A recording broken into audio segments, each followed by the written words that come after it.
So what I'm wondering, you founded this company. How does that even happen? You're a pretty young guy. Like, how were you able to found Urban Catalyst? Where did that start? It was interesting, right? I've been doing ground up development for my entire career. I've done a lot of it in Silicon Valley and even specifically in San Jose, but I've done projects all over the San Francisco Bay Area. Uh, when I started Urban Catalyst, I was the president of a development company doing a big project up in Oakland. I also, on the side, had my own business doing some consulting work with other development companies and decided that I wanted to do more.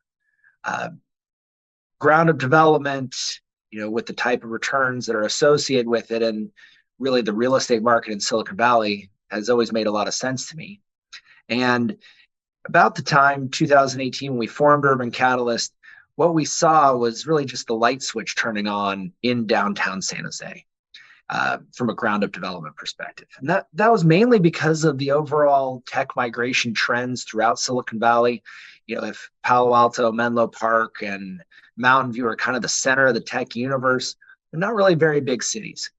So we've seen a lot of expansion. Of course, these companies, Google, Apple, Meta, they're expanding all over the country, all over the world. But in the Valley, we've seen the slow migration southward from that center of Silicon Valley towards San Jose. In between the city of Sunnyvale, development went gangbusters for years in Sunnyvale. Now the city is almost completely built out. And when we saw that happen, it was, well, where's the next logical place that these companies will continue to expand? And obviously, it's downtown San Jose. Mm-hmm. Now, looking back 5 years ago, it was a good thought because now we can say that most of those companies have purchased land, opened offices, or have big plans to do a lot of expansion here in San Jose.